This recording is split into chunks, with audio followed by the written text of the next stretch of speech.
ప్రియమైన దేవుడి బిడ్డారా, నా ఆధ్యాత్మిక కుటుంబ సభ్యులారా, మీకును మీ కుటుంబ సభ్యులందరికీ బప్తిస్మ యోహాను గారి యొక్క పండుగ శుభాకాంక్షలు.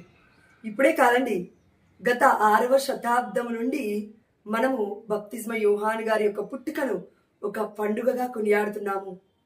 ఎందుకు ఇంత ప్రభావితమైంది ప్రపంచవ్యాప్తంగా బప్తిస్మ యోహాను గారి యొక్క పండుగను ఎందుకు కొనియాడుతున్నామంటే పరిశుద్ధాత్మ యొక్క రాకడా. మనం చూసాము అపోస్తల కార్యం 2వ అధ్యాయంలో పవిత్రాత్మ రాకడా అని. కానీ అమ్మ మరియ తల్లి దివ్య మందసమై కదిలి వెళ్ళి తండ్రి కుమారుని పరిశుద్ధాత్మ దేవుని మోసుకొని ఇదిగో ఎలిజబెత్తమ్మ ఇంటికి వెళ్ళింది. కాబట్టి పరిశుద్ధాత్మ ప్రేరణతో ఎలిజబెత్తమ్మ పరిపూర్ణురాలైంది. అదేవిధంగా గర్భములో ఉన్న శిశువు కూడా గంతులు వేస్తూ ఉన్నాడు. అందుకే పాత నిబంధనలో దివ్య మందసం ముందు దావీదు గారు గంతులేశాడు. కొత్త నిబంధనలో ఇదిగో దివ్య మందసం అని పిలువబడుతున్న మన మరియ తల్లి ముందు ఇదిగో బప్తిస్మ యోహాను గారు గంతులు వేస్తున్నాడు. అందుకే అమ్మ మరియ తల్లిని మనం అంటాము ఆదరణ మాత, సంతోష మాత. ఎక్కడ అవసరం ఉంటే అక్కడికి వెళ్తూనే ఉంటుంది ఆ తల్లి. అందుకే నిత్య సహాయ మాత అని. అయితే ఈరోజు మరి ప్రపంచానికి తెలియని ఎన్నో మర్మాలు పరిశుద్ధమైన గ్రంథంలో భద్రపరచబడ్డాయి, గుప్తమై ఉన్నాయి. ఆ గొప్ప పరమ రహస్యాన్ని ఈరోజు మనము తెలుసుకోబోతున్నాము. కాబట్టి వీడియో చివరి వరకు చూడండి. ఇప్పటికీ కూడా పరిశుద్ధాత్మ దేవుడు అనేక మంది బిడ్డలకి, ఈ ప్రపంచానికి కూడా ఎన్నో మరుగుపరిచాడు. పరిశుద్ధమైన గ్రంథంలో ఎన్నో గొప్ప పరమ రహస్యాలు ఉన్నాయి. అయితే ఇదిగో బప్తిస్మ యోహాను గారి యొక్క పుట్టుకలో ఉన్న పరమ రహస్యాలు, ఈ ప్రపంచానికి తెలియని ఎన్నో గొప్ప నిగూఢమైన రహస్యాలు ఆ దేవాతి దేవుడు అల్పులమైన మనకి వివరించబోతున్నాడు. దయచేసి please stay tune to my voice only for Jesus channel.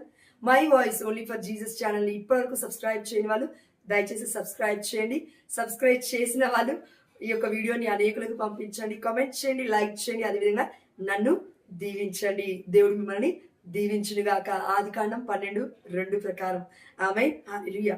ఇదిగో బప్తిస్మ యోహాను గురించి మనం 5 అంశాల ద్వారా నేర్చుకోబోతూ ఉన్నాము. మొట్టమొదటి అంశం ఏంటంటే బప్తిస్మ యోహాను పుట్టుకకి మన మెస్సయ్యకి ఉన్న సంబంధం ఏంటి అని ఆలోచిస్తే యోహాను సువార్త 1వ అధ్యాయం 23వ వచనము, అందుకు అతడు అనగా ఇదిగో బప్తిస్మ యోహాను గారు అంటూ ఉన్నారు. ఎవరితో అంటే యూదులతో అంటూ ఉన్నాడు, లేవీయులతో అంటూ ఉన్నాడు, అర్చకులతో అంటూ ఉన్నాడు. నువ్వు ఎవరు అని ప్రశ్నిస్తున్నప్పుడు వారందరూ బప్తిస్మ యోహాను గారు ఇలా అంటున్నారు. యోహాను సువార్త 1వ అధ్యాయం 23వ వచనము, నేను యెషయా ప్రవక్త పలికినట్లు ప్రభు మార్గమును సిద్ధము చేయుడని ఎడారిలో ఎలుగెత్తి పలుకు స్వరమును అనెను. ఎవరంట బప్తిస్మ యోహాను గారు? ఇదిగో యెషయా ప్రవక్త ప్రవచించాడు 100 సంవత్సరాల ముందు. అయితే ఇప్పుడు ప్రభు మార్గమును సిద్ధము చేయడానికి ఒక దూత వలె నేను ముందుగానే వచ్చాను.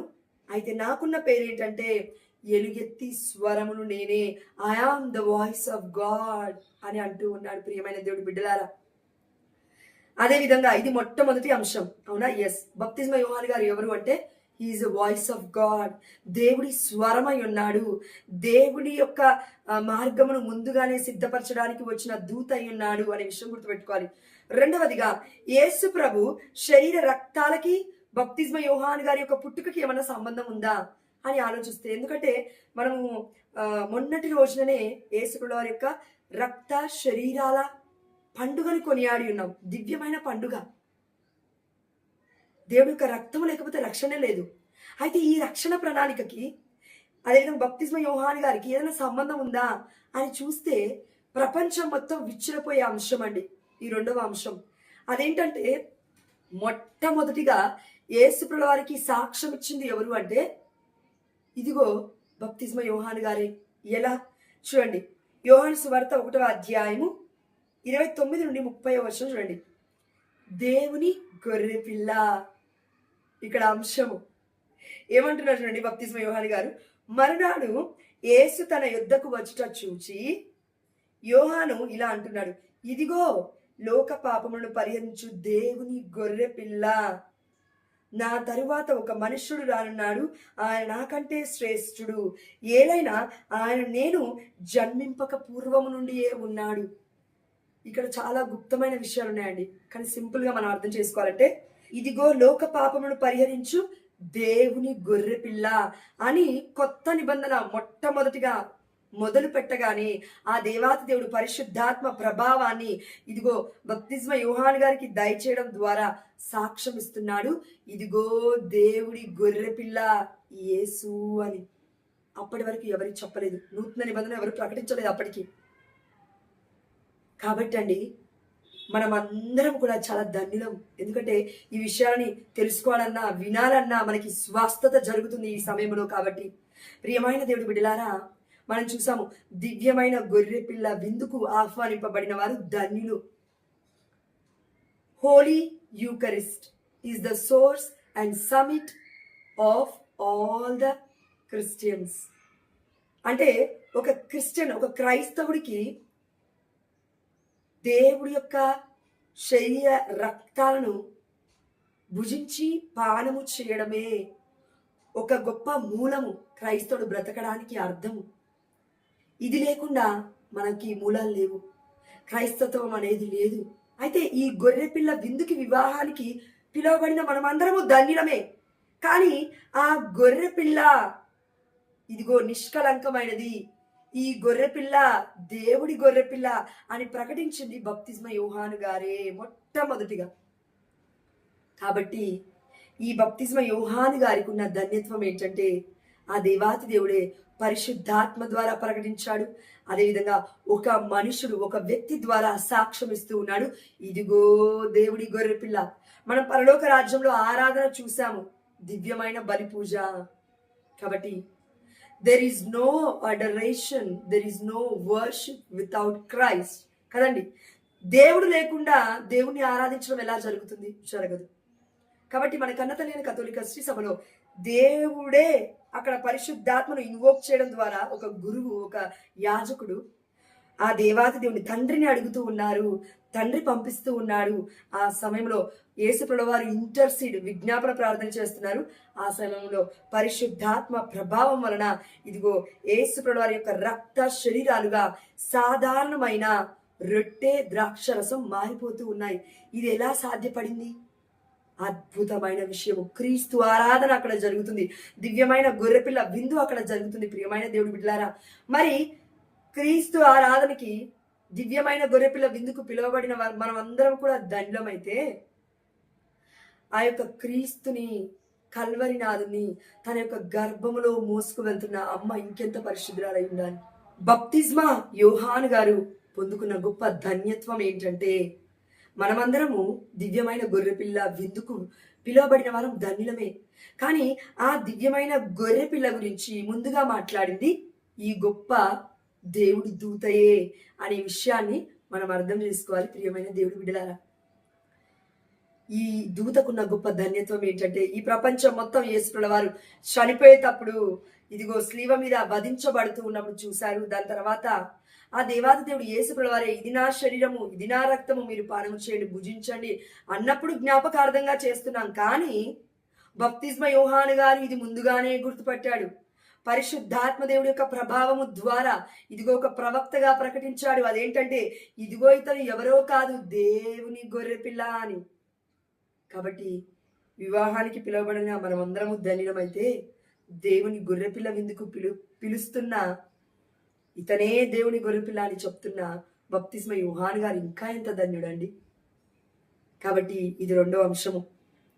అదేవిధంగా మూడవ అంశం ఏంటంటే, మానవాళంతటికీ ఏ ప్రవక్తకి లేని ధన్యత్వం బప్తిస్మ యోహాను గారికి ఉన్న ధన్యత్వం ఏంటి అని మనం కొన్ని అంశాలు ధ్యానిస్తే, మత్తయి సువార్త 3వ అధ్యాయము 13 నుండి 15 వర్షాలు చదువుతాను చూడండి. యోర్దాను నదిలో యేసు బప్తిస్మం పొందుట. ఇది మనందరికీ తెలుసు. యేసు గలిలయ సీమ నుండి యోర్దాను తీరముననున్న యోహాను వద్ద బప్తిస్మము పొందుటకై వచ్చెను. యేసు ప్రభువారే వస్తున్నారు యోహాను గారి దగ్గరికి బప్తిస్మాన్ని పొందుకోవడానికి. 14వ వచనం. యోహాను యేసును వారించుచు, అంటే ఒక డిస్కషన్ జరుగుతుంది. అదేంటంటే, నేనే నీ చేత బప్తిస్మాన్ని పొందుకొనవలసిన వాడను, అట్టి నా యొద్దకు నీవు వచ్చుటయా అనెను. అందుకు యేసు, చూడండి వీరిద్దరి మధ్యలో డిస్కషన్ ఎలా ఉందో చూడండి. అందుకు యేసు, ఇప్పుడిట్లే జరగనిమ్ము, దేవుని ప్రణాళిక అంతటిని మనము ఈ రీతిగా నెరవేర్చుట సమంజసము అని సమాధానం ఇయ్యగా, ఇదిగో యోహాను అంగీకరించను. చూడండి, ఇక్కడ యేసుప్రభుల వారి మధ్యలో బప్తిస్మ యోహాను గారి మధ్యలో ఎంత గొప్ప అండర్స్టాండింగ్ అంటే, అమ్మ మరియు తల్లి దివ్యవంత సమయ కథలు వచ్చినప్పుడు, ఎలిజబెత్ అమ్మ గారు వారి ఇంటిలో ఉన్నప్పుడు మరియ తల్లి శుభవచనం పలకగానే గర్భములో ఉన్న శిశువు బప్తిస్మ యోహాను గారు గంతులు వేశాడు. అంటే మరియ తల్లి వారి ఇంటికి వెళ్ళినప్పుడు ఆల్మోస్ట్ 1 month to 2 months అని మన క్యాథలిక్ ట్రెడిషన్, మన కథోలిక శ్రీసభ సాంప్రదాయం చెప్తుంది. అంటే ఇద్దరికి 6 నుండి 7 నెలల వ్యత్యాసం ఉంది. అంటే ఇద్దరు మాట్లాడుకుంటున్నారు. తల్లి గర్భములో ఉన్న శిశువులు గంతులేస్తూ మాట్లాడుకుంటున్నారు. అదేవిధంగా బప్తిస్మ యోహాను గారు ముందుగానే ప్రకటిస్తూ ఉన్నాడు, గర్భంలోనే వచ్చింది ఇంటికి రక్షకుడు అని. ఆనాడు జక్కయ్య ఈ లోకంలో ఉన్నప్పుడు ప్రకటించాడు. కానీ ఇదిగో బప్తిస్మ యోహాను గారు తల్లి గర్భంలో ఉన్నప్పుడే ప్రకటించుకుంటున్నాడు తనకి తానుగానే. ఎందుకంటే ఎవరికి వారుగా మనం ప్రకటించకపోతే బయటికి మనం ప్రకటించలేము. అందుకే యేసుప్రభుల వారు మత్తయి సువార్త 3వ అధ్యాయం 15వ వచనంలో ఇలా అంటూ ఉన్నారు. బప్తిస్మ యోహాను గారు అడిగారు, ఇది ఎలా జరుగుతుంది? మీ చేత నేను జ్ఞానస్నానం పొందాలి, మీరు నా చేత కాదు అని అన్నప్పుడు యేసుప్రభుల వారు అంటూ ఉన్నారు, ఇప్పుడు ఇట్లే జరగనిమ్ము, దేవుని ప్రణాళిక అంతటిని మనము ఈ రీతిగా నెరవేర్చుట సమంజసము. మనము ఈ రీతిగా, మనము అనగా యేసుప్రభుల వారు, యోహాను గారు దేవుడి యొక్క రక్షణ ప్రణాళికలో, దేవుని ప్రణాళిక అంతటిలో మనము ఈ రీతిగా చేయాలి అంటున్నాడు. అంటే దేవుని ప్రణాళికలో కూడా ఎంతో కొంత బప్తిస్మ యోహాను గారికి స్థానం ఉంది అని వాక్యం సెలవిస్తుంది. ఇక్కడ మళ్ళీ ఒకసారి చూడండి, యేసు ఇప్పుడు ఇట్లే జరగనిమ్ము, దేవుని ప్రణాళిక అంతటిని మనము ఇట్లు ఈ రీతిగా నెరవేర్చుట సమంజసము. దేవుడి చిత్తం ఇది. యేసుప్రభుల వారు ఒకరే అనట్లేనండి, దేవుడి చిత్తము నువ్వు నేను ఇద్దరం చేయాలి, ఇప్పుడు వచ్చింది ఆ సమయం, అయితే చెయ్యి అనేసి అంటూ ఉన్నారు. ఇదిగో మన యేసుప్రభుల వారు బప్తిస్మ యోహాను గారితో. ఇది విన్న బప్తిస్మ యోహాను గారు, అర్థం చేసుకున్న బప్తిస్మ యోహాను గారు ఇదిగో అంగీకరించాడు. జ్ఞానస్నానాన్ని, బప్తిస్మాన్ని యేసుప్రభుల వారికే ఇచ్చాడు. అంటే ఈ ప్రపంచానికి మొత్తము కూడా ఆ దేవాతి దేవుడు పరిచయం చేసిన ఎన్నో అంశాలు యాజకుల ద్వారా మనం జ్ఞానస్నానాన్ని పొందుకుంటున్నాము. కానీ ఆ యొక్క దైవ పుత్రుడే ఈ లోకానికి మానవ రూపుడిగా వచ్చినప్పుడు ఇదిగో ఆ దేవుడికే జ్ఞానస్నానాన్ని, బప్తిస్మాన్ని ఇచ్చే కృపను బప్తిస్మ యోహాను గారు పొందుకున్నారంటే, అంటే తనలో ఉన్న ఔన్నత్యం, తనలో ఉన్న ఆ యొక్క గొప్పతనం, తనలో ఉన్న తగ్గింపు తత్వము, తనలో ఉన్న ప్రాముఖ్యత గురించి ఆ దేవాది దేవుడు పరిశుద్ధాత్మ తండ్రి మనకి పరిచయం చేస్తున్నాడు ప్రియమైన బిడ్డ. అందుకే ఈ విషయంతో పాటు ఇంకొన్ని అంశాలు మనం ధ్యానించుకుంటే, తన తల్లి గర్భంలో బప్తిస్మ యోహాను గారు ఉన్నప్పుడే పవిత్రాత్మ రాకముందే పరిశుద్ధాత్మను పొందుకున్న అంశము. ఈ ప్రపంచం మొత్తం ఇదిగో పెంతెకోస్తు రాకడా, ఇదిగో పవిత్రాత్మ రాకడా, మన మొట్టమొదటిగా క్రైస్తవులు పిలువబడ్డది ఇప్పుడు అంటే యాంతియోకియాలో అని, అవునా? ఎస్. కానీ బప్తిస్మ యోహాను గారి విషయంలో ఇది ఎలా ఉందంటే అండి, మనం అందరం ఆలోచించాల్సిన అంశము. లూకా సువార్త 1వ అధ్యాయం 15వ వచనము. ప్రభు దృష్టిలో అతడు గొప్పవాడగును, ప్రభు దృష్టిలో అతడు గొప్పవాడగును. బప్తిస్మ యోహాను గారు ప్రభు దృష్టిలో గొప్పవాడు. మనమందరం కూడా దేవుడి దృష్టిలో చాలా గొప్పవాళ్ళం. అది మీకు తెలుసా? తెలియాలి. ఎవరి దృష్టిలో నువ్వు చులకనగా ఉన్నావని బాధపడకు, ఎవరి దృష్టిలోనో నన్ను పట్టించుకోవట్లేరు అని బాధపడకు, ఎవరి దృష్టిలో అసలు నేను పనికిరాని దానిలా కనబడుతున్నా అని బాధపడకు. ప్రియమైన దేవుడి బిడ్డ, దేవుడు అంటున్నాడు, ప్రభు దృష్టిలో నీవును నేను గొప్పవాళ్ళమే. ఎందుకంటే దేవుడు మన తల్లి గర్భములో ఉన్నప్పుడే ఏర్పరచుకున్నాడు, ఎన్నుకున్నాడు, అదేవిధంగా పవిత్రపరచుకున్నాడు. అదేవిధంగా ఇక్కడ రియల్ గా జరుగుతుంది బప్తిస్మ యోహాను గారి యొక్క విషయంలో. ఇదిగో ఎలిజబెత్ అమ్మ గర్భంలో ఉన్నప్పుడే, ఇదిగో ఇక్కడ వాక్యం ఏం సెలవిస్తుందంటే, తల్లి గర్భములనే పవిత్రాత్మతో నింపబడును. లూకా సువార్త 1వ అధ్యాయం 15వ వచనంలో ఇది ఉంది. కానీ లూకా సువార్త 1వ అధ్యాయం 41-42 మనం చూస్తే అండి, ఇక్కడ ఈ యొక్క వాక్యము సంపూర్ణం అవుతుంది. అదేంటి? తల్లి గర్భంలో ఉన్నప్పుడే బప్తిస్మ యోహాను గారు ఇదిగో నింపబడతాడు పరిశుద్ధాత్మతో అని. ఇక్కడ మరియ తల్లి రాకడా, పరిశుద్ధాత్మ రాకడా, పెంతెకోస్తు రాకడా, ఇదిగో తండ్రి కుమార పరిశుద్ధాత్మ దేవుని మోసుకొని వస్తున్న అమ్మ మరియ తల్లి రాకడా సంభవించగానే తన గర్భములో ఉన్న శిశువు గంతులు వేస్తూ ఉన్నాడు, ఆనందంగా కేరింతలు కొడుతూ ఉన్నాడు. అందుకే బప్తిస్మా యోహాను గారికి ఉన్న ధన్యత్వం ఏంటంటే దేవుడి సన్నిధిని ఆల్రెడీ అనుభవించేశాడు. మనమందరం ఈ ప్రపంచం మొత్తం కూడా యేసుల యొక్క దివ్యమైన శరీరాన్ని, రక్తాన్ని రోజు స్వీకరిస్తేనే ఆనందిస్తాం. కానీ బప్తిస్మా యోహాను గారి ప్రపంచం కంటే ముందే ఆ దేవాతి దేవుడి యొక్క ప్రజెన్స్ని, సన్నిధిని పసిగట్టాడు చిన్న బాలుడుగా ఉన్నప్పుడే. అందుకే ప్రభు దృష్టిలో గొప్పవాడు బప్తిస్మా యోహాను గారు. ఇప్పటి వరకు మనం 3 అంశాలు ధ్యానించుకున్నాము. 4వ అంశం ఏంటంటే దివ్య మందసం ముందు గంతులు వేయుట. ఇందులో ఇంకొక పరమరహస్యం దాగి ఉంది. అదేంటంటే దివ్య మందసం ముందు ఆనాడు ఎవరు గంతులు వేశారు అంటే ఇదిగో దావీదు మహారాజు. అయితే ఈ మహారాజుని అభిషేకించింది ఎవరు? సమూవేలు ప్రవక్త. అదేవిధంగా సౌలుని అభిషేకించింది ఎవరు? సమూవేలు ప్రవక్త. అయితే ఈ లోకంలో ఉన్న రాజులని, మహారాజుని అభిషేకించింది సమూవేలు ప్రవక్త. అవునా అండి? అభిషేకించాడు, అభిషక్తుడు అని కూడా చెప్పొచ్చు ప్రవక్తని. అయితే ఇక్కడ ఈ సందర్భంలో మనం చూసుకుంటే అండి, దావీదు మహారాజు అయినప్పటికీ తన ఒంటి మీద బట్టలు ఉన్నాయా లేవా అని చూసుకోకుండా చిన్న పిల్లాడి వలె గంతులు వేస్తున్నాడు దివ్య మందసం ముందు. ఇదే విధంగా గర్భం నుండి ఇంకా బయటికి కూడా రాలేదు, బట్టలు కూడా లేవు. బప్తిస్మా యోహాను గారికి తల్లి గర్భంలో బట్టలు ఉంటాయా? ఉండవు కదా. గంతులు వేస్తున్నాడు ఎలిజబెత్ అమ్మ గర్భంలో. ఎవరి కథలు వచ్చారు? ఆనాడు దావీదు దివ్య మందసాన్ని తెచ్చుకుంటున్నాడు, కానీ ఈనాడు దేవుడే మరి తనని ఏర్పరచుకుని దివ్య మందసమై కదిలి తన ఇష్టపూర్వకంగా సేవ చేయడానికి ఇదిగో ఎలిజబెత్ అమ్మ వారి ఇంటికి వెళ్తుంది అమ్మ మరియ తల్లి. ఆ సమయంలో దైవ మందసం, దివ్య మందసం, దేవమాత కదిలి వచ్చింది కాబట్టి బప్తిస్మా యోహాను గారు గంతులు వేశాడు. అదేవిధంగా ఇక్కడ ఇంకో గొప్ప అంశం ఏంటంటే అండి, దావీదు మహారాజాని ఇప్పుడు అనుకున్నాం. అవునా? ఎస్. దావీదికి, సౌలుకి, వీరందరికి కూడా అభిషేకాన్ని, ఆ యొక్క అనాయింటింగ్ ని ఇచ్చింది ఎవరు అని అంటే కనుక సమూయేలు ప్రవక్త. కానీ దావీదుకైనా, సొలొమోనుకైనా, లేదంటే సౌలుకైనా, ప్రపంచవ్యాప్తంగా ఉన్న రాజులకైనా రాజు, ప్రభులకైనా ప్రభుల ప్రభు, సమస్తానికి సర్వశక్తిమంతుడు, ఎల్ షడ్డాయ్, సర్వాధికారుడు, ఆది అంతమై ఉన్నవాడు యేసు ప్రభువారు. ఈ యేసు ప్రభువారికి జ్ఞాన స్నానాన్ని అంటే ఒక అనాయింటింగ్ ని, అభిషేకాన్ని, చేతులు ఉంచే కృపని ఆ దేవాది దేవుడు ఎవరికి ఇచ్చారు అంటే బప్తిస్మా యోహాను గారి చేత యేసు ప్రభువారు జ్ఞాన స్నానం పొందుకోవడం. ఇది చాలా అద్భుతమైన విషయం అండి, మామూలు విషయం కాదు. అందుకే ఆ దేవాది దేవుడు యేసు ప్రభువారు అంటున్నారు, ఇప్పుడు మనం దేవుడి ప్రణాళిక ఇలా చేద్దాము అని. అర్థమైందండి? ఎస్. ఇంత గొప్ప ధన్యత్వాన్ని బప్తిస్మా యోహాను గారు పొందుకున్నారని. ఎస్. అయితే ఇందులో దివ్య మందసం ముందు గంతులు వేశారు ఇద్దరు వ్యక్తులు.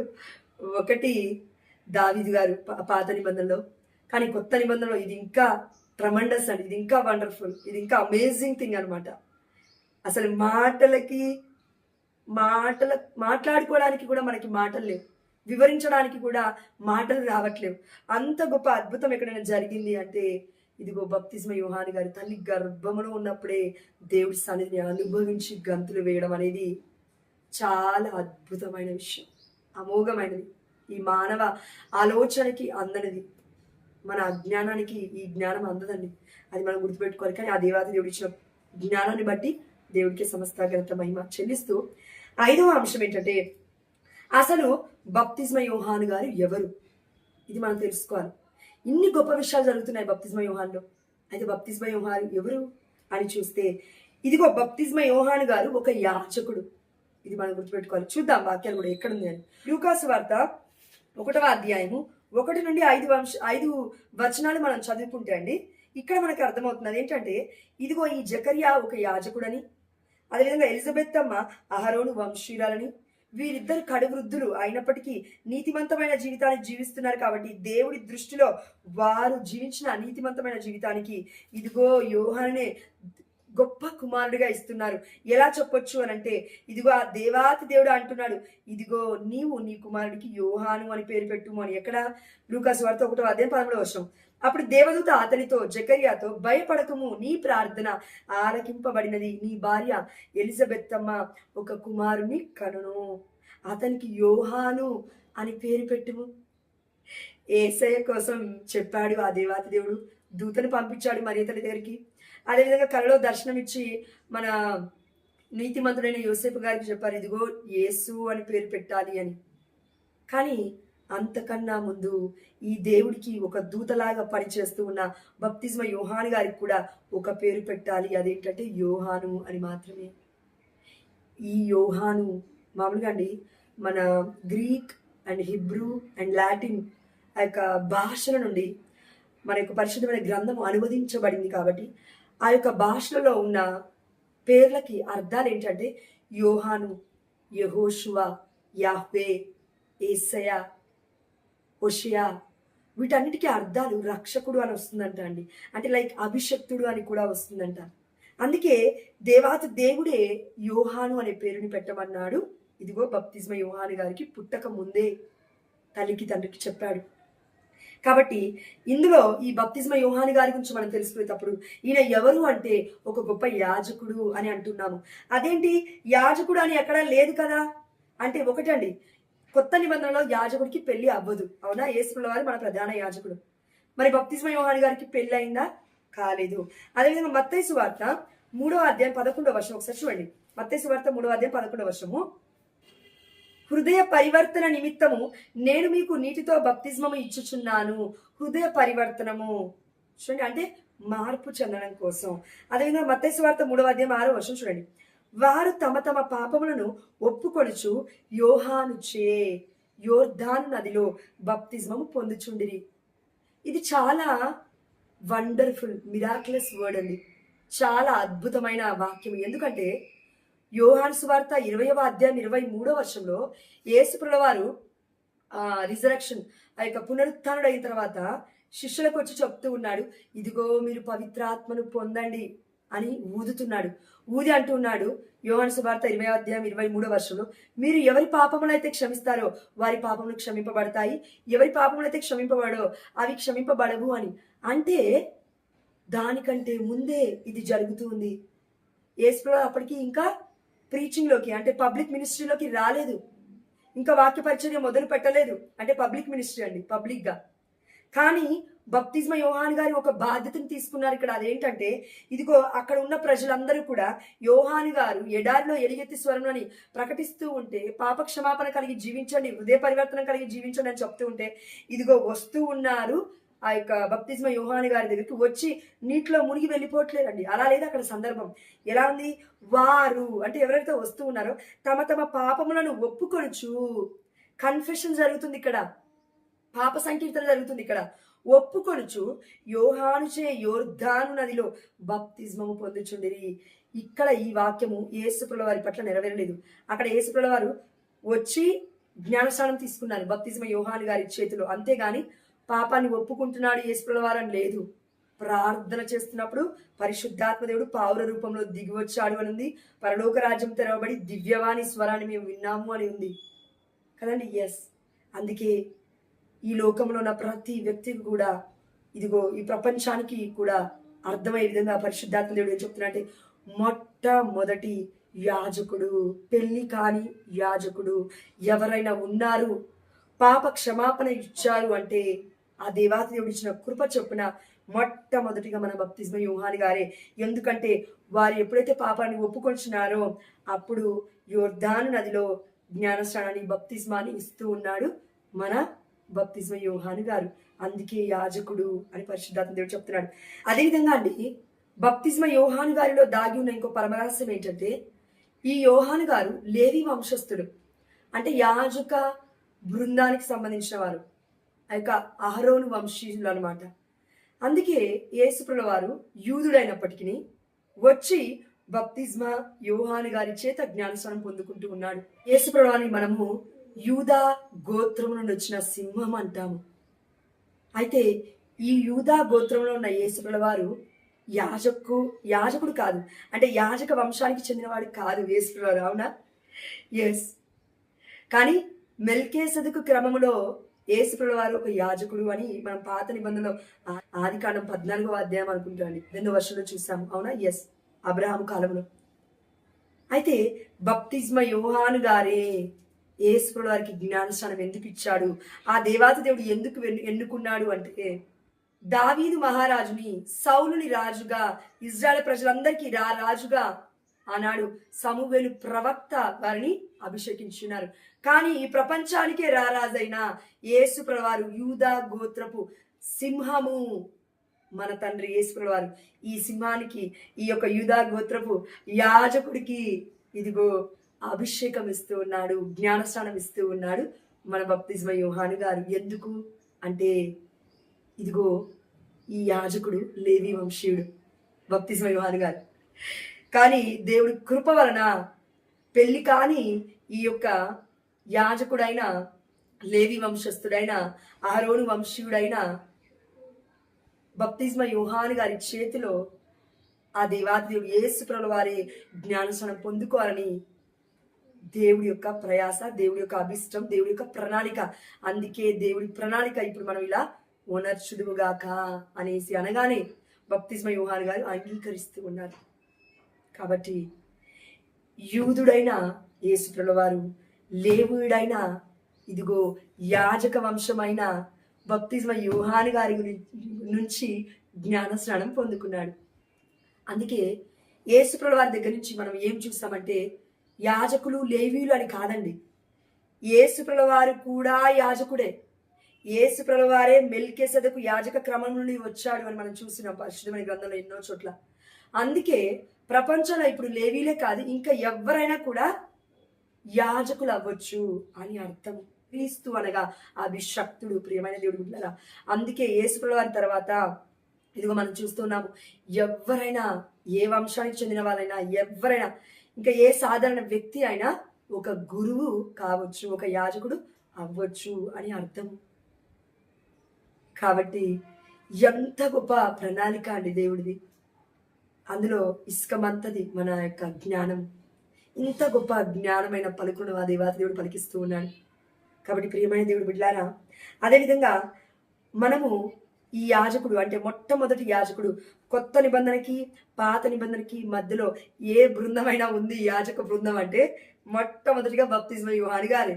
బప్తిస్మ యోహాను గారి తర్వాతే యేసుప్రభువు వారు అని చెప్పాలి. ఎందుకు అంటే మన యేసుప్రభువు వారు అంటారు కదండి కొత్త నిబంధనలో, మత్తయి సువార్త 5:21 అనుకుంటాను, ఇదిగో నేను ప్రవక్తల గ్రంథాలను, ధర్మశాస్త్ర గ్రంథాన్ని కొట్టివేయటకు రాలేదు, దాన్ని సంపూర్ణమనర్చుటకే వచ్చాను. ఒకవేళ యేసుప్రభువు వారు లేవి వంశీయుడైన ఇదిగో పాత నిబంధనలో చెప్పబడిన అహరోను వంశీయుల నుండి ఈ యొక్క జ్ఞానస్నానం పొందుకోకపోతే పాత నిబంధన ఇక పాటించని వాడే అవుతాడు. మరి తండ్రి దేవుడి యొక్క కుమారుడు కదా, పాటించాలి కదా. అందుకే సంపూర్ణమనర్చాడు అది పాటించడం ద్వారా అనే విషయాన్ని మనం గుర్తుపెట్టుకోవాలి. అందుకే ఇప్పటికీ కూడా యాజకుడికే దేవుడు ప్రాధాన్యత ఇస్తూ ఉన్నాడు, ప్రధానాధిపత్యాన్ని ఇస్తున్నాడు ప్రియమైన బిడ్డ. అందుకే పోప్ అనగా పేతురు మొట్టమొదటి పోప్. అందుకే ఇప్పటికీ కూడా మన కన్నతల్లి కథోలిక శ్రీ సభ, ఆ దేవాతి దేవుడు ఏర్పరిచిన కథోలిక సాంప్రదాయము, క్యాథలిక్ లైక్ ట్రెడిషన్ మీదే రన్ అవుతూ వస్తూ ఉంది. ఆ దేవాతి దేవుడు మూలాలను ఇచ్చాడు మనకి, దీన్ని మనం మర్చిపోవద్దు. అదే విధంగా అండి, ఇదే 5వ అంశంలో బప్తిస్మ యోహాను గారు ఎవరు అనే విషయాలు మనం తెలుసుకున్నాం. యాజకుడని, లేవీయుడని, అదేవిధంగా దేవుడి యొక్క గొప్ప ప్రవక్త, ఆ దేవాది దేవుడికి జ్ఞానస్నానం ఇవ్వడానికి, అభిషేకం ఇవ్వడానికి ఒక అభిషక్తుడిగా పనిచేసిన గొప్ప వ్యక్తి అని మనం చూస్తూ ఉన్నాము. పాత నిబంధనకి కొత్త నిబంధనకి మధ్యలో దేవాతి దేవుడి యొక్క ప్రణాళిక సంపూర్ణమనర్చడానికి ఒక పాత్రగా మరి బప్తిస్మ యోహాను గారు కూడా వాడబడ్డారు. అందుకే దేవుడి ప్రణాళికను మనం ఇట్లు చేయుట సమంజసము అని అంటూ ఉన్నారు యేసుప్రభువు వారు.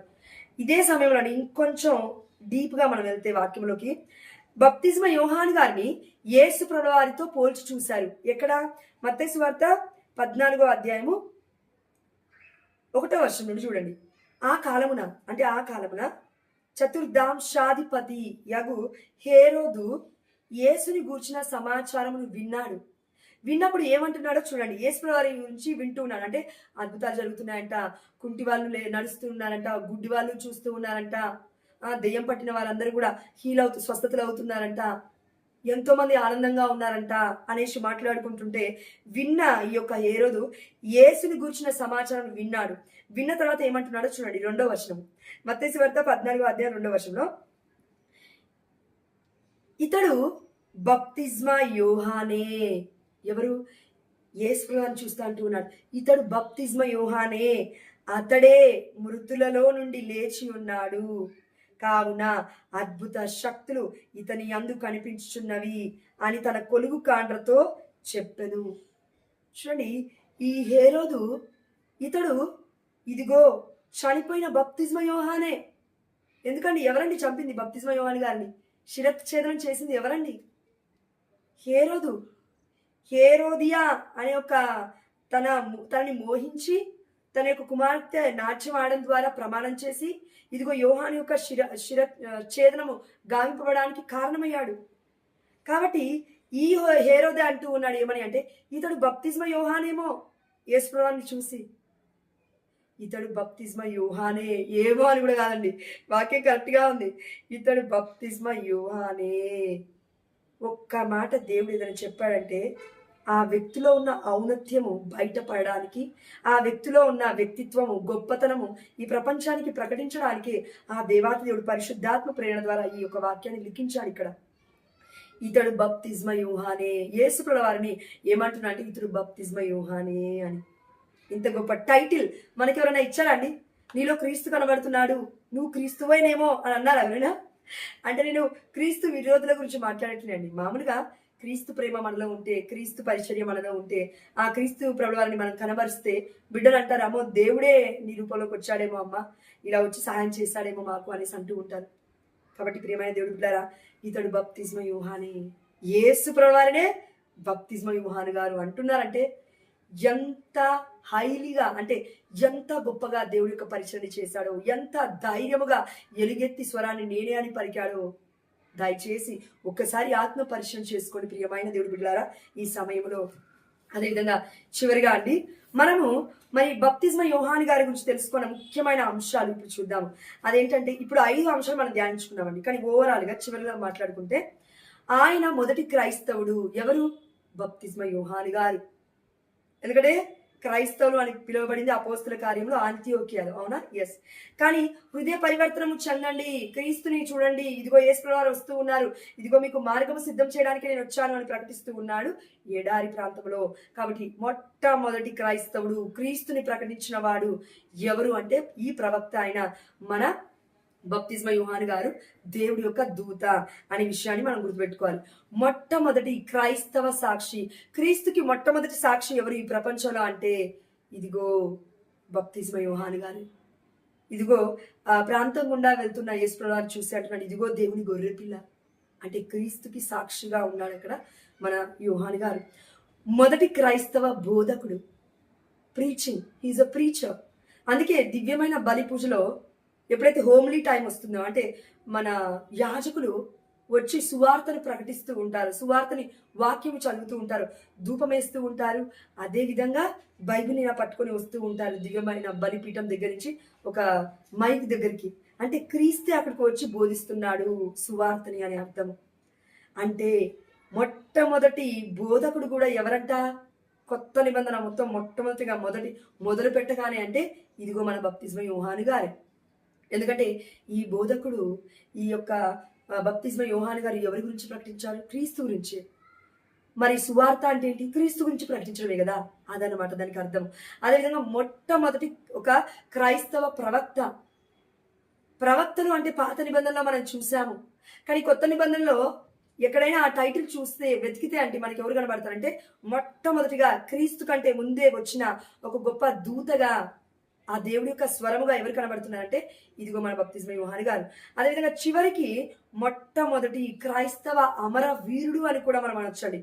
అయితే ఇది మనకు అర్థం కాదండి. ఇప్పుడు మామూలుగా మొట్టమొదటి మాట అంటే ఒక వేద సాక్షి లేదంటే హతసాక్షి అనుకుంటాను. వేద సాక్షి ఎవరు? పరిశుద్ధమైన గ్రంథంలో కొత్త నిబంధనలో యేసు ప్రభువు తర్వాత యేసుప్రభు మన అందరి కోసం మరణించాడు, ఈ ప్రపంచ మానవాళంతటి కొరకు. కానీ యేసుప్రభు వారి కోసం మరణించిన వ్యక్తి ఎవరంటే పునీత స్టెఫన్ గారు. రాళ్లతో కొట్టబడి చంపేశారు కదా స్టెఫన్ గారిని, అవునా? ఎస్. అప్పుడు అక్కడ సౌలు ఉండి ఆమోదిస్తూ ఉన్నాడు.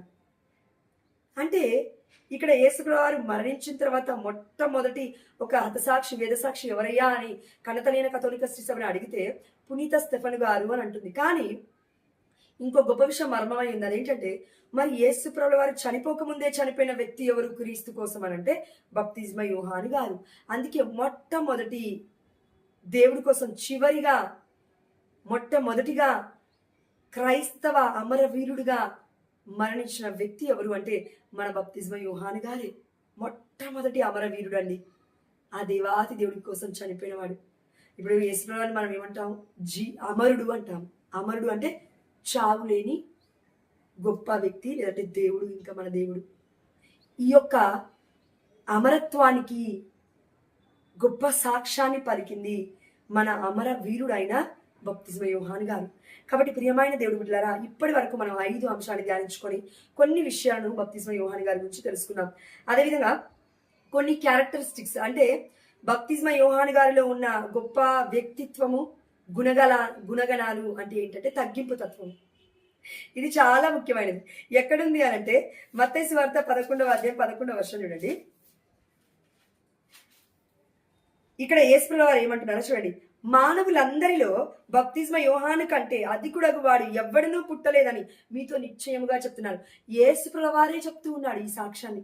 మానవులందరికంటే ఎక్కువగా అధికుడు ఎవరైనా ఉన్నారు ఇప్పటి వరకు అంటే బప్తిస్మా యోహాను గారే. ఎందుకంటే బప్తిస్మా యోహాను గారు తగ్గించుకున్నారు. ఎక్కడ? మత్తయి సువార్తలలో, లూకా, మార్కు, యోహాను మనం చూసాం.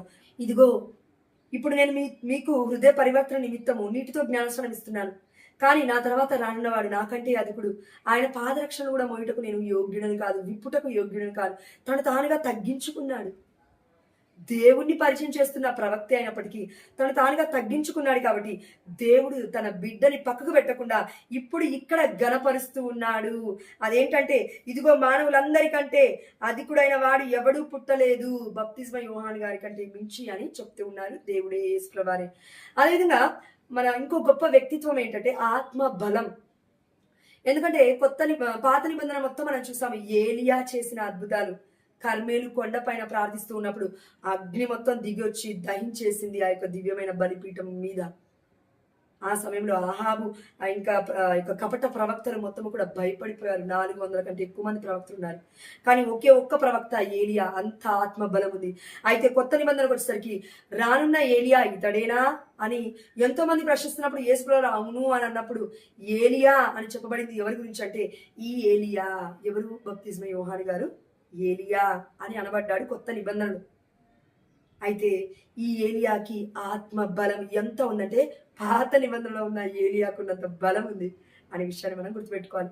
అదేవిధంగా ఇంకొన్ని అంశాలు మనం ధ్యానించుకుంటే అండి, ఆ దేవాది దేవుడే యేసుప్రభు వారికి యేసు అని పేరు పెట్టన్నారు, అవునా? ఎస్. అదేవిధంగా యోహాను గారికి యోహాను అని పేరు పెట్టండి అని ఆ దేవాది దేవుడు పేరు నిర్ణయించి మరి పెడుతూ ఉన్నాడు అనే విషయం మనం అర్థం చేసుకోవాలి. అదేవిధంగా ఇంకొన్ని అంశాలు మనము డీప్గా ధ్యానించుకున్నట్లయితే ఈ యోహాను గారు, ఫర్ ఎగ్జాంపుల్ మనకి యేసుప్రభు వారి యొక్క ప్రియమైన శిష్యుడు యోహాను, అవునా? అందరికంటే చిన్నవాడు, కడగొట్టువాడు అని చెప్పొచ్చు మన అపోస్తులందరూ, ఆ యొక్క శిష్యులందరిలో. అయితే ఈ యోహాను గారికి ఆ దేవాతి దేవుడు ఏమని బాధ్యత ఇస్తున్నాడంటే స్లీవ క్రింద ఉన్నప్పుడు మూడో పలుకు ఇదిగో నీ తల్లి, స్త్రీ ఇదిగో నీ కుమారుడు అనగానే యోహాను తన సొంత ఇంటికి తీసుకుని వెళ్ళాడు మరియతని. ఈ యోహాను గారు యేసుప్రభు వారి యొక్క శిష్యుడు. అయితే ఈ యోహాను గారు అంటే ఈ బప్తిస్మా యోహాను గారు ఎవరు అని ఆలోచిస్తే కనీసం ఈ యోహాను గారైనా స్లీవలో ఉన్నప్పుడు మరియతల్ని స్వీకరించారు. కానీ బప్తిస్మా యోహాను గారు తల్లి గర్భంలో ఉన్నప్పుడే మరియ తల్లి యొక్క ఆదరణను పొందుకున్నాడు. ఆ తల్లి యొక్క సంతోషాన్ని అనుభవించాడు. దివ్య మనసమై కదిలొచ్చింది కాబట్టి గంతులు వేశాడు. ఆ దేవాతి దేవుని మోసిన తల్లే నా ఇంటికి వచ్చింది అని వ్యక్తపరుస్తూ ఉన్నాడు. ఆనందముగా గంతులు వేయడం ద్వారా అనే విషయాన్ని మనము తెలుసుకోవాలి. ప్రియమైన దేవుడి బిడ్డలారా, లూకా సువార్త 1వ అధ్యాయము 56వ వచనం ఒకసారి చూడండి. లూకా సువార్త 1వ అధ్యాయము 56వ వచనము. మరియమ్మ 3 మాసములు ఎలిజబెత్తమ్మతో ఉండి పిమ్మట తన ఇంటికి తిరిగిపోయెను. మన ప్రపంచంలో మన కన్నతలైన కథోలిక సభ క్యాథోలిక్ అంటే ప్రపంచవ్యాప్తంగా ఉన్న దేవుడి సంఘము అని అర్థము. ఇది క్రైస్తత్వం అంటే. అయితే క్రైస్తవము అని అర్థము. అయితే మన ఈ క్రైస్తవులందరికీ అమ్మ మరియ తల్లి ఏంటంటే హెల్ప్ ఆఫ్ క్రిస్టియన్స్. మరియ తల్లి మనందరికీ క్రైస్తవులందరికీ కూడా సహాయ మాత, నిత్య సహాయ మాత, ఆదరణ మాత, సంతోష మాత, ఎన్నో పేర్లు అమ్మకి. అయితే ఇక్కడ ఎలిజబెత్తమ్మ గారికి మరియ తల్లి విషయంలో మనం ఎలా ఆలోచించాలంటే అమ్మ మరియ తల్లి కారుణ్యమాతగా కనబడుతుందండి. ఎలా చెప్పొచ్చు? అమ్మ మరియ తల్లిని ఎలిజబెత్తమ్మ గారు పిలవలేదు, అయినప్పటికీ వెళ్ళింది.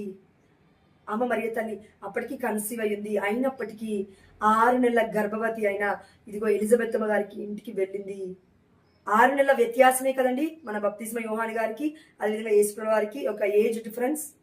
అయినప్పటికీ నాకంటే ముందుగానే ఉన్నాడు అని దేవాతి దేవుడి గురించి ప్రకటించాడు బప్తిస్మ యోహాను గారు. అవునా? ఎస్. అయితే మరియమ్మ 3 మాసములు ఎలిజబెత్తమ్మతో ఉండి పిమ్మట తన ఇంటికి తిరిగిపోయాను. 3 మాసాలు ఇదిగో అమ్మ మరియ తల్లి ఎలిజబెత్తమ్మ ఇంటిలో ఉంది. అంటే ఎలిజబెత్తమ్మకి పరిచర్యలు చేసింది. అంటే దేవుడి యొక్క సన్నిధి మొత్తము వారి యొక్క ఇంటిలోనే ఉంది. తండ్రి కుమార పరిశుద్ధాత్మను దివ్య మనసముగా మోసుకు వచ్చిన అమ్మ మరియ తల్లి యొక్క సాన్నిధ్యంలో, రక్షణలో, కారుణ్యంలో ఆ దేవాది దేవుడి యొక్క కృప చొప్పున దేవుడి మహిమార్థమై ఇదిగో ప్రపంచం మొత్తం ప్రకటించబడాలి కాబట్టి ఆ దేవాది దేవుడే ఈ 3 నెలలు ఏర్పరచుకున్నాడు.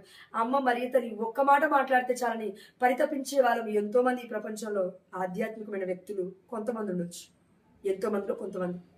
అయితే ఈ కుటుంబం మొత్తము ధన్యత్వమే. ఎందుకంటే మరియ తల్లి 3 నెలలు ఉంది. ఒక్కరోజు ఉంటేనే చాలు అనుకునే వాళ్ళము. చూడండి, పాత నిబంధనలో దావీదు దివ్య మందసాన్ని తీసుకొచ్చుకునే ముందు ఎవరో ఇంటిలో పెట్టినప్పుడు అక్కడ దివ్య మందసం 3 నెలలు ఉంది. 3 నెలలు ఉండడం ద్వారా ఆ వ్యక్తి ఇదిగో ఎంతో సంపన్నుడయ్యాడు, ఎంతో ఆశీర్వదింపబడ్డాడు. అదేవిధంగా ఇక్కడ కూడా మరియ తల్లి 3 నెలలు ఉంది కాబట్టి ఎలిజబెత్తమ్మ, జకరియా, అదేవిధంగా బప్తిస్మ యోహాను గారు ఆశీర్వదింపబడ్డారు. అందుకే కేవలం బప్తిస్మ యోహాను గారు ఒకే రోజులో పొందుకున్న పరిశుద్ధాత్మ శక్తి కాదండి ఇది. అవును, మరియ తల్లి రాగానే శుభవచనం పలకగానే గంతులు వేశాడు గర్భమందలి శిశువు. కానీ 3 నెలలు గొప్ప అనుభూతిని పొందుకున్నాడు, దైవ సన్నిధిలో పెరిగాడు, దివ్య మందసము ద్వారా పరిచర్యలు చేయించుకున్నాడు అని అర్థము. అంటే ఆ దేవాది దేవుడి యొక్క తల్లే పరిచర్యలు చేసింది ఎలిజబెత్తమ్మ గారికి. అదేవిధంగా ఇంకా తల్లికి పరిచర్యలు చేస్తా అంటే మరి బిడ్డకు కూడా చేసినట్లే కదా. మనల్ని దేవుడు కాపాడుతున్నాడు, గర్భిణీ స్త్రీలని దేవుడు కాపాడుతున్నాడు అని అంటే మరి గర్భం ధరించిన గర్భంలో ఉన్న బిడ్డను కూడా కాపాడుతున్నాడనే కదా అర్థము. అదేవిధంగా ప్రపంచం మొత్తము కూడా పొందుకొని అదృష్టాన్ని కేవలం ఒక కుటుంబం పొందుకుంది. ఎలిజబెత్తమ్మ, జకరియాని నీతిమంతమైన జీవితం జీవించడం ద్వారా ఆ దేవాతి దేవుడు కృపనిచ్చాడు, వాళ్ళు పునీతులయ్యారు. దాని తర్వాత బప్తిస్మ యోహాను గారు కూడా ఒక గొప్ప సాక్షిగానే చివరిగా అమరవీరుడుగా మరణిస్తూ ఉన్నాడు. అందుకే అమరవీరుడు అని అంటున్నాము. అమరత్వము కలిగిన వ్యక్తి చనిపోయినప్పటికీ జీవించి ఉన్నాడు. ఎందుకంటే యేసుప్రభువు అంటారు కదండి, నన్ను నమ్మిన బిడ్డలు, నా కోసం మరణించిన బిడ్డలు మరణించను జీవవంతులే. అందుకే అమ్మ మరియ తల్లి యొక్క సన్నిధి 3 నెలలు ఆ ఇంటిలో ఉంది. అమ్మ మరియ తల్లికి అదేవిధంగా బప్తిస్మ యోహాను గారికి ఉన్న గొప్ప సంబంధం ఏంటంటే తల్లి ఇంకా బిడ్డే. ఎందుకంటే అమ్మ మరియ తల్లి యేసుప్రభువు వారికి తల్లి, అవునా, దేవుడి తల్లి. లూకా 1:43 దేవుడి యొక్క వాక్యం సెలవిస్తుంది. ఈ దేవుడికే తల్లి అయిందంటే మరి ప్రవక్తకి తెల్లవదా? అందుకే తల్లిగా చూసుకుంది ఎలిజబెత్తమ్మని కూడా. ప్రియమైన దేవుడి బిడ్డలారా, ఈ తల్లిని ముందుగానే పసిగట్టాడు, ఈ తల్లిని ముందుగానే చూశాడు, ఈ తల్లిని ఇదిగో పుట్టగానే చూశాడు. ఈ ప్రపంచం మొత్తం కూడా ఎవరు కూడా పుట్టగానే మరియ తల్లిని చూడలేకపోవచ్చును, కానీ ఒక చిన్నారి బిడ్డ పసి కందు పుట్టగానే చూశాడు అని అంటే అమ్మ మరియ తల్లినే. ఇక్కడ చూడండి, పరిచర్యలు చేసింది అని అంటే ఎలిజబెత్తమ్మని చూసుకుంది 3 నెలలు అంటే పుట్టిన తర్వాతే అమ్మ మరియ తల్లి వెళ్ళింది అని అర్థం. అప్పుడే కదండి ఆ యొక్క పరిచర్య ముగించేది, అప్పుడే కదండి ఆ యొక్క పని అనేది ఆ దేవాతి దేవుడు అమ్మ మరియ తల్లికి ప్రేరేపణ కలిగించిన మంచి కార్యం అనేది ముగిసింది. ఎలిజబెత్తమ్మ ఇదిగో ఆ కుమారుడికి జన్మనిచ్చింది. అదేవిధంగా పేరు పెట్టేటప్పుడు అయితే నాకు తెలిసి లేకపోతుండొచ్చండి, జన్మనివ్వగానే వెళ్ళిపోయింది అనుకుంటా అమ్మ మరియ తల్లి. అందుకే అమ్మ మరియతని ఈ ప్రపంచంలో ఎవరైనా పసికందు చూశాడు అంటే బప్తిస్మ యోహాను గారు మాత్రమే అని చెప్పాలి. అంటే యేసు ప్రభువారు చూశారండి, ఆ తల్లిని నొప్పితే ఎవరు చూస్తారు? కానీ నేను ఓవరాల్గా చెప్తున్నాను, ప్రవక్తలందరిలో కూడా ఇంత గొప్ప అధికుడు అని దేవుడు అంటున్నాడంటే గొప్ప విషయము బప్తిస్మ యోహాను గారి పట్ల ఆ దేవాతి దేవుడు ప్రణాళిక కలిగి ఉన్నాడు. అందుకే ఇదిగో యోహాను, దేవుడి యొక్క ప్రణాళిక ఇప్పుడు మనం ఇలా చేయుట సమంజసము, మనము చేయుట. ఆ దేవాది దేవుడు యేసు వారు మనము అనుకుంటూ ఉన్నాడు బప్తిస్మ యోహాను గారిని. దేవుడు ఎప్పుడైనా సరే అండి, బంధాలు బాంధవ్యాలు కాదు, మనము అనేది ఆధ్యాత్మికమైన బంధము, అది ఏర్పరచబడగలగాలి. ఆ దేవాది దేవుడి చేత అది ఎన్నుకోబడాలి.